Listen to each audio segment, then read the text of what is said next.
আসসালামু আলাইকুম ষষ্ঠ শ্রেণীর শিক্ষার্থী বন্ধুরা, তোমরা সবাই কেমন আছো? সবাইকে জানাই আন্তরিক শুভেচ্ছা ও অভিনন্দন।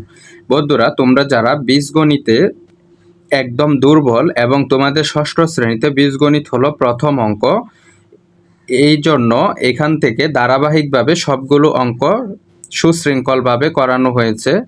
বন্ধুরা, তোমরা এখানে অনুশীলনী 4.2 এর 4 নংয়ে সঠিক উত্তর লেখো। অর্থাৎ এখানে 5টি সঠিক প্রশ্ন দেওয়া আছে এমসিকিউ, এগুলো সঠিকভাবে তোমাদেরকে লিখতে বলছে, তাহলে এগুলো ধারাবাহিকভাবে সমাধান করে দেব। 1 নংয়ে আছে বন্ধুরা a⁷ ইন্টু a⁸ এর মান নিচের কোনটি?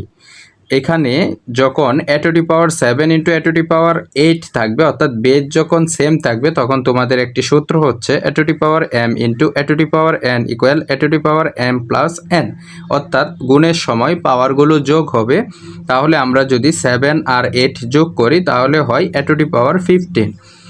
2 নংয়ে বলা আছে বন্ধুরা a³ ইন্টু a⁻−3 এর মান নিচের কোনটি? বন্ধুরা, এখানে আছে a⁻3, অর্থাৎ বেজ দুটি একই, বেজ হচ্ছে a, তাহলে আমরা এখানে সমাধান করে নেব a⁻m প্লাস a⁻n।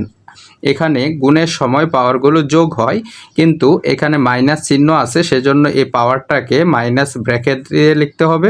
তাহলে আমরা যদি প্লাসে মাইনাসে গুণ করে দেই তাহলে হয় প্লাসে মাইনাসে মাইনাস, 3 থেকে 3 চলে গেলে 0, অর্থাৎ a⁻0। এখানে আছে a⁻0, এটা হচ্ছে সঠিক উত্তর।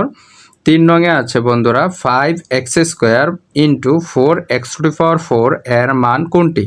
তাহলে আমরা এখানে 5 এবং 4 আগে গুণ করে নিব।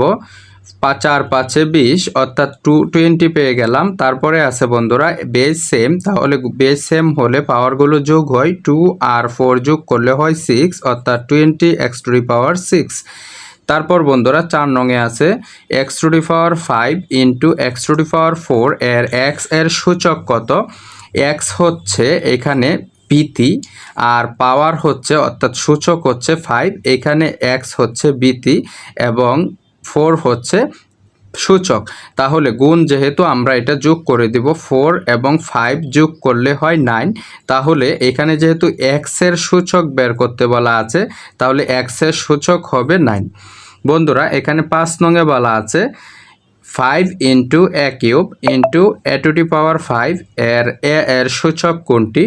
তাহলে এখানে দেখো বন্ধুরা, সংখ্যা যেটা আছে ওটা নেওয়ার দরকার নাই, আমরা শুধু a এবং a⁵ এই দুটি যোগ করে দেব, কারণ গুণ আছে, যোগ হবে 3 এবং 5 যোগ করে দিলে হয় 8, তাহলে এর সূচক হচ্ছে 8।